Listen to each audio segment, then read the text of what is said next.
Hello, this is the Mid Musings podcast, the podcast that focuses on everyday issues, illnesses, and disabilities that affect everyday people.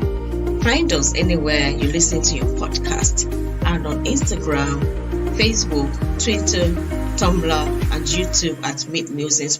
Please subscribe. Today, my guest is Chris Parker. Chris is a user experience designer and a lecturer, so I'll leave him to give us a full introduction. And welcome to my show, Chris. Let's get this ball rolling. Hi, so I'm a lecturer in user experience design at Loughborough University. Now, if I say design, most people think it's really beautiful drawings or it's making things look pretty. When I think about design, it's about making people feel good. So when you use an app, you get an experience. You might not think about it, you might not reflect on it, but you're going to be feeling good. You probably use Facebook every morning as soon as you wake up. Yeah. And it's because you enjoy it. And when you use a sat-nav, maybe use Waze, because you enjoy it. And there's a lot of thought that goes into making these things really great. So that's design. UX design, user experience, is about understanding how people feel and the problems they face in everyday life, which maybe they've just accepted of that's just how life is. That's just how we need to have a bad time in life and we're going to get over it. So understand that, then you go, right, here's an opportunity to make something better. You have ideas, you make prototypes, give them to people, get feedback, and you work towards these services or apps or things around that really make people smile. So that's my field. And it's a really exciting field because it's very new. I started out in, when was it? 2003, I went to university. It didn't even exist, a field. So going from undergraduate through to doing a PhD and now lecturing in it, it's been quite a good journey. And as you know from the topic of today's podcast, I am dyslexic. Oh, wow. You are a lecturer and you are dyslexic. Let's first of all find out what dyslexia means and what it is to you. That's a great question.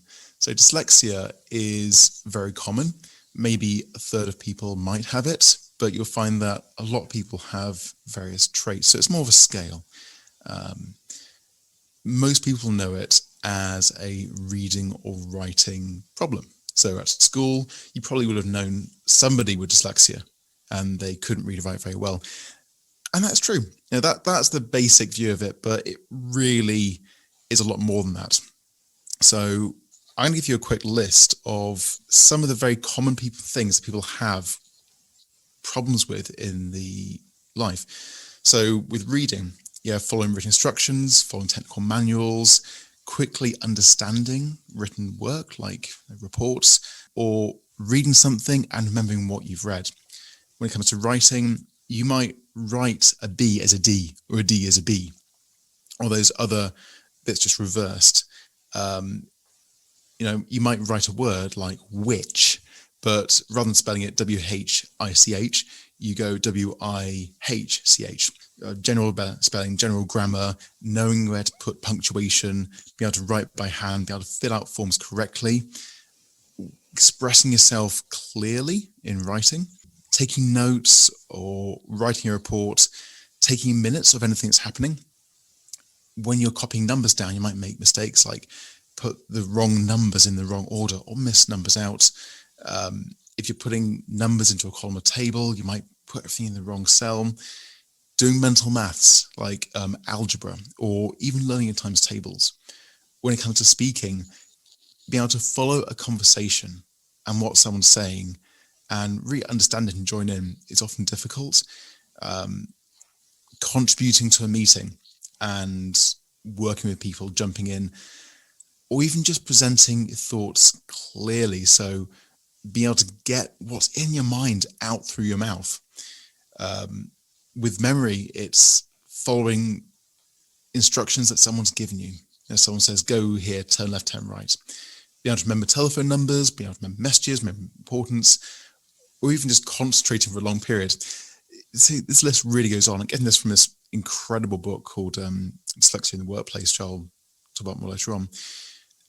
With actually controlling your body, maybe inputting data into a computer or calculator, so hitting those keys correctly. When you see a complex visual in like a chart or a graph or a complex table, be able to understand that. When being in a large building, be able to know where you're going or all these things. Be able to sequence files or forms, so filing items away correctly or retrieving files. If you've got a dictionary, be able to look things up clearly. If you're organizing work, scheduling, planning, meeting deadlines, keeping a piece of paper in order, or just working at an efficient level. That's a really long list, and not all people with dyslexia are going to have all of those. You'll find that people who don't have dyslexia are going to do some of those. They're just human traits. But the more of these you have, the more likely you are to be dyslexic. So why does this happen? What causes people to have some or all of these problems? It's a really interesting question, and more research needs to be done on its causes, because a lot of the time the practice research and occupational therapy focuses on how to help people who have problems, because understanding why it occurs doesn't really help. We know that when you put a regular person, such as yourself, into a MRI brain scanner and give them a piece of newspaper to read, you are going to get this pattern of which part of the brains are lighting up. So the left side of the brain is going to be really active in processing these words. Quite often you're going to just see the word, and the shape that the letters form will just instantly kick that this word means hello, or whatever it is. Give the same text to a dyslexic person, then those parts of the brain that should be firing up, blank. Malcolm Gladwell wrote this amazing book, David and Goliath, and he does a whole section on dyslexia. And he describes it as, it's like looking at a city in a power cut. It's just not, yeah. Over on the right side of the brain, the areas that you're normally going to process and use when looking at images or drawing, they are on fire. So when the brain is developing as an embryo, in the womb, the cells that go on to become brain cells don't quite arrive at the right location, and that you find these cells lining the pathways of the brain when they shouldn't really be there. So you can think of it as just part of the brain is not built correctly, and the other part of the brain is making up for it. Oh, so wow. Yeah, it does go very deep. Now, this is something I find really interesting as a dyslexic person, because I was diagnosed at, I must have been 7 or 8. I was very young, and I remember in classes at school, all my friends were doing their weekly spelling lists. That teacher gives you a list of words, and next week you have test on them. And these are words like rat and cat and bat, really simple words. I couldn't spell rat, and I couldn't put the alphabet in order. Did your teacher at that time notice there was something wrong with you? Yeah, they noticed that I was a normal kid, apart from I couldn't do these very basic tasks. So I was sent for a assessment. So you meet a educational psychologist, and they run a series of tests. And there's things like you got a series of blocks with pictures on, and they give you a picture, got to make that picture out of the blocks. On that test, as a small kid, I was off the scale fast. Like, they couldn't measure how fast I was. But like with the list of things I gave you before, if you gave me as a kid a list of words and asked you to remember it and repeat it, I was very poor at that. Being able to remember numbers, sequence numbers, all these kind of bits. And you get these, and what you're looking for is a pattern of strengths and weaknesses. which is like the dyslexia fingerprint. So I was very lucky to be diagnosed early and given very good support all the way through school. Lots of people don't have that support, and they are just labelled as someone who's a bit stupid. Oh wow, that's such a wrong way to go about it, because some of the symptoms and characteristics you've listed, they are similar to people who have ADD, that's attention deficit disorder. And it's very interesting to note that you are working in as a lecturer, and you are a user experience designer, and you need the skills. You need your skills to be able to write, I guess. You need to be able to read, and you need to be able to program efficiently. Yeah. So And it's, with your dyslexia, how have you managed to get on with life in spite of your dyslexia? yeah, that's it's a really interesting question about doing well. There's polls of entrepreneurs, people done amazing business, and about a third of them are dyslexic. Now, I said before about a third population dyslexic. That's a mistake. I take that one back. It's a smaller number, but a third of entrepreneurs are dyslexic, and that is strange. So is it that you got a whole load of people that have done really well despite their dyslexia?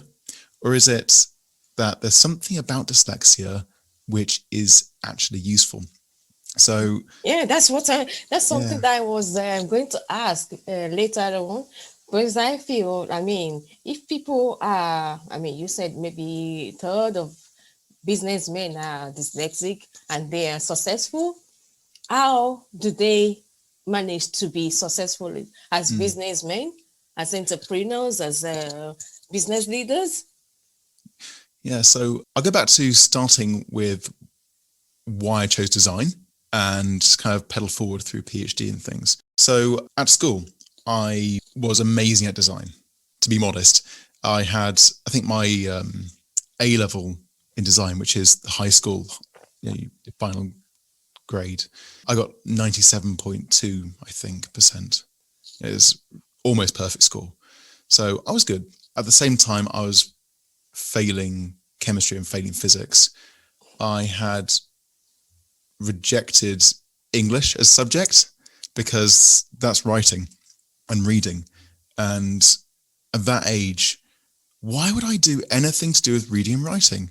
The idea of reading for fun, that was crazy. Why would anyone do that? Because that was my world. I had a really negative relationship with that. So I chose design for an undergraduate because I really enjoyed it. I was very good at it. And I thought it wouldn't involve much reading and writing. To some degree, I was right. If you study at undergraduate level, you would write a few reports, but it doesn't rely on you having these beautiful, fluid ways of writing. And then I went off into post-degree. I went off as a designer, and I designed lights for shop windows, like flagship Selfridges in London, those kind of high-level environments. That was fun. I got the opportunity to do a PhD, and I didn't really know what a PhD was, but I knew it sounded fun.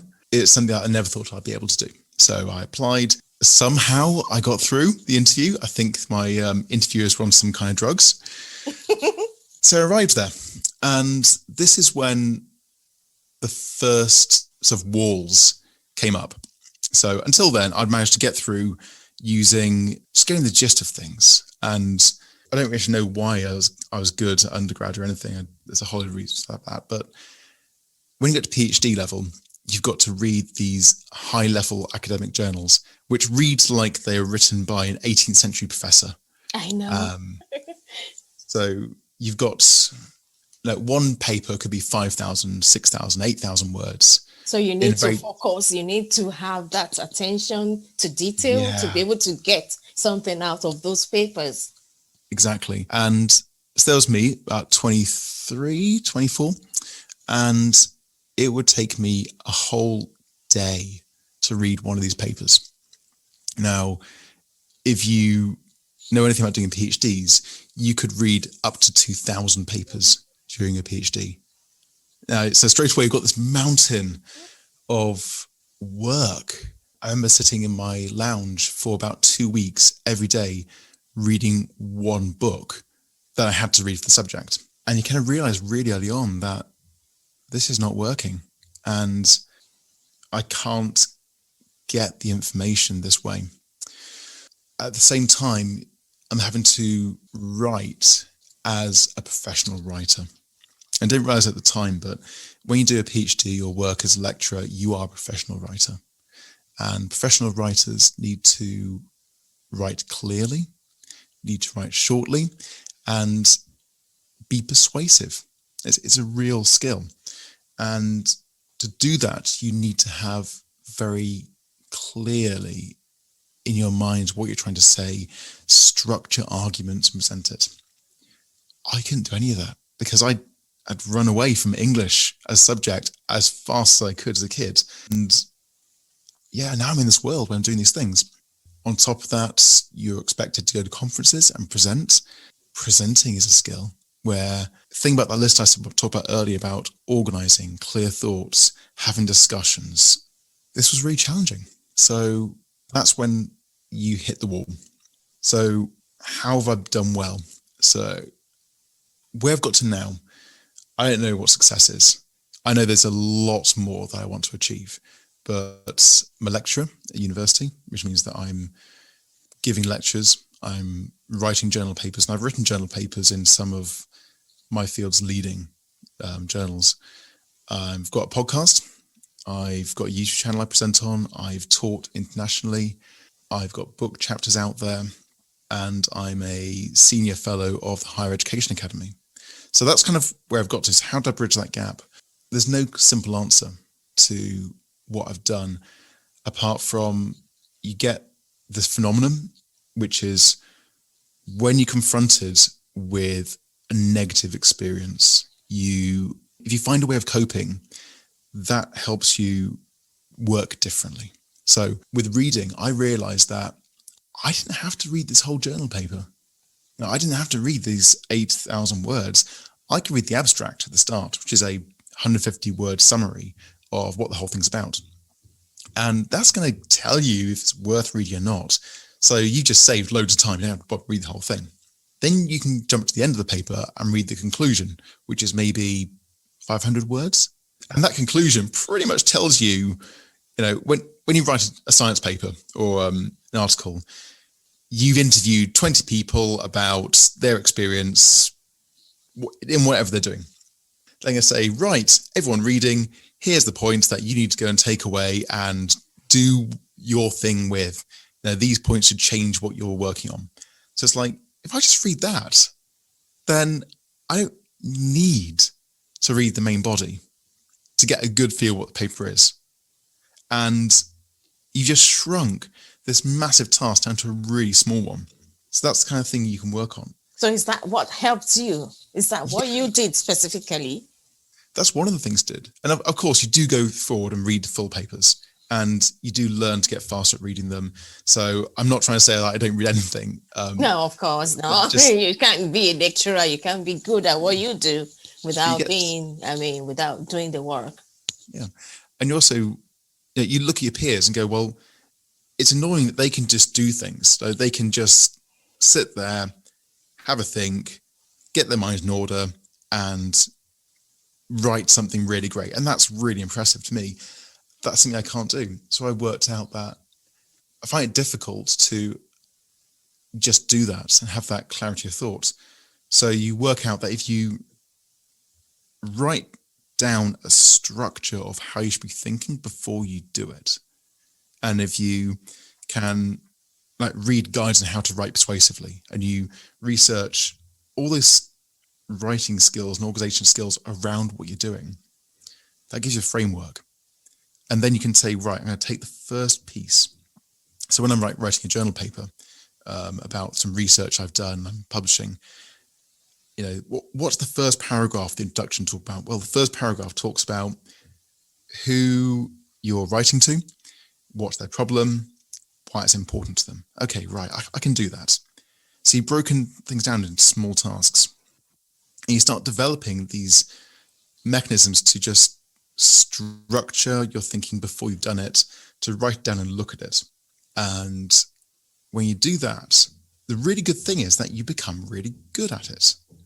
Because when people give you feedback and say, oh, you're not being very clear. Well, okay, why am I not being clear? Oh, you didn't structure it this way, didn't tell us about that. Okay, right, yeah, okay, got it. I'll go back to my original structure written out, and I'm going to update that. I can modify that. And the next time I come to write something, I've got this improved structure. And it really is having this crutch, which becomes a superpower. And then there's other things where as well as having very muddled thinking just off the go, reading processing, as we said in that list at the start, is really hard. So I went through some very difficult times when I was starting out writing my journal papers about my research, where you can tell from my voice I'm English. It's no one's going to think I'm anything else. Mm-hmm. But the feedback would come from the reviewers saying you need to get a native English speaker to proofread your work because in places it's unreadable. How does that make you feel when you have that kind of feedback? Oh, you feel destroyed. Yeah. You really feel destroyed. Like you've put months of work into this. You put your heart and soul. You've tried so hard. And they're basically thinking that you are from another country. Now, being from another country, of course, is totally fine and awesome. But when they judged your English ability as it's like somebody who learnt it when they were older. Yeah, because you should be a native English speaker, and somebody is telling you to get a native English speaker to proofread your work. Yeah. That's like doubting your ability. Yeah, and at first I didn't understand it. I just thought, well, that reviewer is a bit stupid. Maybe they have bad English reading. Maybe because journals are international, you get amazing professors from all over the world reviewing and critiquing your work, as it should be. And I thought, well, maybe they just can't speak very well. Maybe they didn't realize that what I've done is really good. And this kept happening.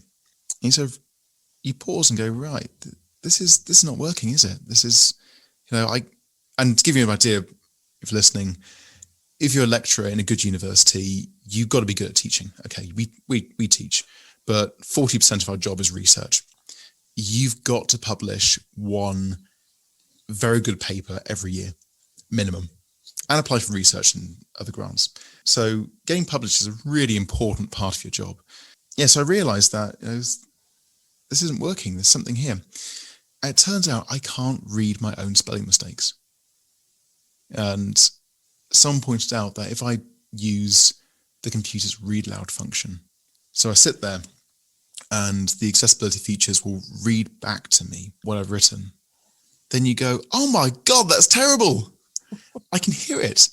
But when I'm reading it, I don't even see it. It's just kind of, it reads as fluent as the best author you can think of until I hear it. So having be able to listen to it, pause, play, correct what I've written, and then go again, that is a game changer in just producing work which is okay. All right. So thank you so much for that explanation. And I really appreciate you being open with this because it's not a field. I mein, dyslexia is not something I'm really familiar with. But now that you've explained it, you've broken it into pieces, and it feels like I'm relating to it more like ADHD in some ways. It's like you can't just focus. You have so many skills, but you find it so difficult to put those skills to use. There's a way. So one of the things about not knowing about dyslexia is, it's really common. People go, oh, it's reading and writing. And it's okay because we've got spell checkers, so you're fine. And that's a very common an understandable idea, but it's also not very helpful. And that people don't realize it's all these things around. And this goes out throughout society, where if you're dyslexic, you're more likely to go into juvenile correction facilities. You're more likely to fail school because you're playing up or violent, because kids in school who can't do these things and haven't got the support to help them do them would rather be the class clown than be the stupid kid. So it does cause problems there. And people don't know how to work around it, don't know really how to support it. So like in my line of work, the expectation is that you do the job. We can help you overcome your issues, but we can't make it easier for you. And that's really common. People don't know how to support people with dyslexia. And if you're teaching, how do you support a student with dyslexia? There is a positive side to it, though. So I started out by saying that around a third of entrepreneurs, really successful people, are dyslexic, and they will have these problems. One of the things dyslexia does is it forces you to confront problems in ways that other people don't, and it forces you to find a way around something that actually, once you've got that skill, that's really useful. It also forces you to confront failure at quite an emotional level quite often. So in the future, when you're faced with failure or the option of failure, it doesn't faze you as much. And you're also used to people marking what you've done badly. Like I was saying, I got terrible reviews from journal papers from how I've written. So you care a little bit less about people saying bad things about what you've done. You're more likely to just go, I'm going to do it. I'm going to go for it. That is itself a skill, to be able to throw yourself into something without the fear of failure and learn from it.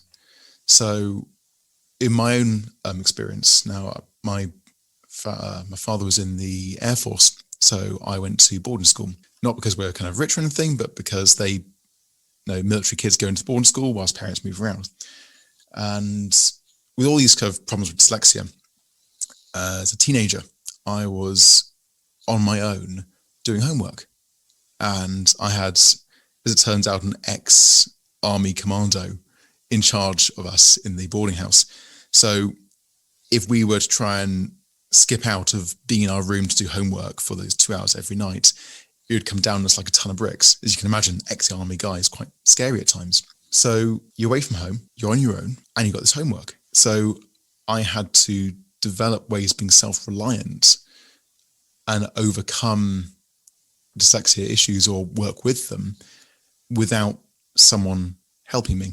And that's probably one of the best skills, because failure wasn't an option. And that's really helped with being able to work well independently, being unable to express myself in writing in the way I'd like to, in that way that others do, or maybe being unable to express myself in lectures as clearly as I would like, has meant that I started using YouTube as a way of teaching. I can create these videos and I can put them online. I can create audio, I can create structures, I can put resources online.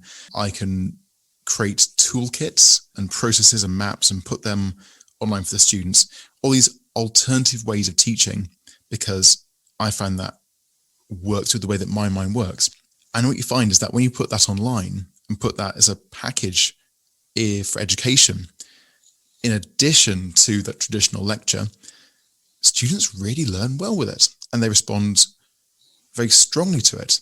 So my style of teaching and the way which I engage with students, I reckon there's a lot of ways it can be improved. So I'm not going to be on here going that I'm this great guru. We can always improve, but it's something which has really worked and can take students who are scared of data analysis, for example, and think they could never do it. And within a few weeks, they are producing statistical reports and deep analysis better than many consultants. So those coping mechanisms you learn, the skills, the not really caring if it fails, the not really caring if no one else is doing this, I'm just going to go and do it and give it a go. That has been a real benefit. So you could say that in these ways, dyslexia is a plus, even when it is the root of a lot of emotional problems. All right. So, you say dyslexia is a plus and it's a root for the problems that you've had. But as a kid, how were you supported with your dyslexia? And as a lecturer, how are you supported? And also, how do you support students with dyslexia? So as a kid, I was lucky to have dyslexia lessons. Once a week, you go and meet a specially trained teacher, and they're going to give you exercises in trying to build you up where you're not doing so well. Now, that's the kind of thing where if you can't recognize the alphabet, for example, as I couldn't, they would give you wooden blocks with letters on, and you have to arrange them as fast as you can in the order to get the alphabet there. So using wooden blocks, it's tactile something. You're looking at it, you're feeling it. It's using a different part of the brain than you normally would by writing, because that doesn't really work so well. That part of the brain is a bit deficient. So you learn the alphabet that way. And to this day, if I want to know where something is in alphabet, I've got PhD and everything, and I'm still going A, B, C, D, E, F, G, H. And I'm counting on my fingers where I'm going through. I do that as well. Yeah. Sometimes, So is that reading. I remember there was this fantastic set of books called Fuzz Buzz. So anyone in the 30s who's dyslexic might know these, where they break words down into phonetics. And it's silly stories about jumping in bits, because when you're reading as dyslexic, you are often breaking down words into phonetics and reading phonetics in the word instead of just reading the word. So you're concentrating really hard. So building up that. On the maths side, mental maths, when I was doing GCSEs, which is the sort of 16-year-old exam for school, you had half of the maths grade without a calculator. With the calculator, I could do everything. I was in the top maths group. Without a calculator, I was almost couldn't do anything. Yeah. Yeah. And part of that is the dyslexia link. So I went to specialist groups called Kumon, where it's this Japanese way of learning. You're going to start with very basic maths like 5 minus 3, which is 2. And you're going to have loads of these super basic mental sums. And you'll do half an hour a day of just relentless, boring, simple sums. And the next week, if you've done everything well, you get the next level up, which is a little bit harder, but they're still very basic. And you're just drilling into your mind how to deal with numbers and how to deal with all these kind of basic equations. And that helped me get through the math side of things. At the same time, I never learned my times tables. If you ask me like what 12 times 7 is, I can work it out on a piece of paper. I can mentally. Yeah, mentally. I learned the 2 times table as a sequence, and I can go 2, 4, 6, 8, 10, and all that. But 2s, 5s, 11s are easy, and 10s are easy. I know the sequence, but I couldn't do any of the other ones. I never could, and I still can't. At the same time, I've got science papers out there doing pretty good statistical analysis of large data sets. So in some ways, I'm completely inept at numbers, and in other ways, I'm pretty great within my own context. So yeah, those lessons at school, given the extra support, were so important. So if anyone's got kids who are dyslexic, there is a lot of support out there, and it does help. As a kid, I thought it didn't. I remember hating going through these classes because I was a thick kid. To me, it was a mark of being stupid that I'm going to these things. Everyone else is going off doing French, and I was going off to learn how to spell basic words that everyone else could just do, and do all the things that everyone could do because I just wasn't very good.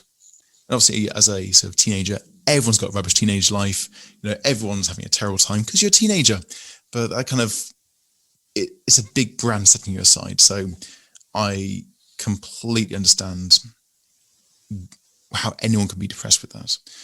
Let's fast forward into now, what I do now. So I've given some of the other things that I do as techniques to do well with reading and writing.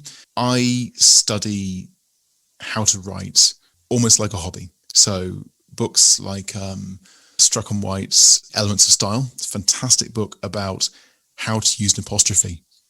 And I'm constantly going back to this book about how to use commas, apostrophes, or structure things. Super basic work. Or read a book called Writing Science, which talks about how to write science work. So it's realizing that I don't know and going out and finding that support. My computer is my godsend. When I'm writing, I use Grammarly, and I have Grammarly Premium, which is very good. It's not perfect, but it does pick up a lot of the craziness that I'll be writing. I will use the audio part of the computer as well to play out what I'm writing. And that is great. And the best part of that is it's free. And Grammarly has a free plugin as well. So anyone who's listening who struggles with this and can't afford premium, which is totally legit, use the free version. It does help a lot. The other thing that I use, which is fantastic, is software called Scrivener. Now, Scrivener is a bit like Microsoft Word, but Microsoft Word gives you one blank page. You can add headings, you can break it up, and that's good, but it's one long page. Scrivener breaks everything down into sections. So you can say, well, I want to have one chunk as one section of something I'm writing and another chunk as the next section. So it could be chapter 1 of book, chapter 2 of book. Or if you want, you can have one section of Scrivener is one paragraph. On the page where you got doing the writing, just to the right, there's a bar where you can say, right, what is this thing I'm writing about? If it's an introduction, what's the introduction about? What do I need to cover? What are the targets of this introduction? Then below that, you've got your notes. So you can write notes about what you're trying to achieve, what's good, what's bad, so that you can really forget all the noise going on in your head, all the confusion, and just zoom in on this one thing. So when I'm writing my papers, I do it paragraph by paragraph because I can't keep in my mind and process all this information as a section. It has to be down to these small paragraphs. And then it starts to work well. I use screen recording software called Camtasia, but if you're on a Mac, QuickTime is free and that works well. And that's when I'm giving feedback to students about work, or I'm talking to colleagues about how to do something, or giving critique on design, anything. If I just turn my microphone on, turn my screen on, got my camera on, I can talk to the person. And when I do that, it's a lot more effective and fluid than anything written. So those are some things I do. And then also just being mindful that I'm not aware of all the problems I have, because in my mind, I'm 100% non-dyslexic, because I don't know what it's like to not be dyslexic. So everything I do is normal. I know it's not.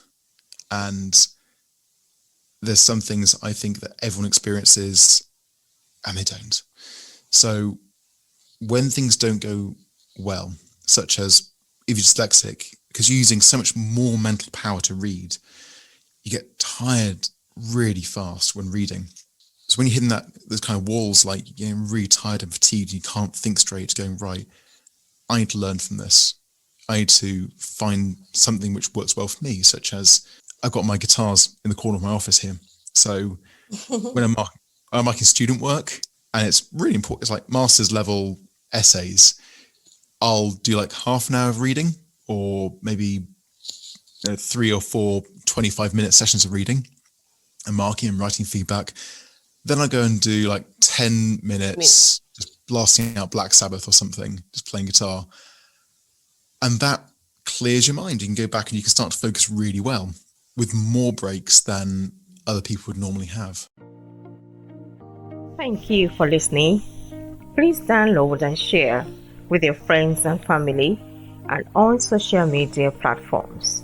We are available on Apple, Google, Amazon, Spotify, iHeartRadio, Listen Note, Podchaser, Good Pods, Radio Public, Stitcher, Deezer, Pocket Cast, Himalaya, and anywhere you listen to your podcast. Please leave a review, comment, or feedback on our social media platforms on YouTube, Instagram, Facebook, and Twitter, and also on our website www.podbean.com/midmusings.com. Thank you very much.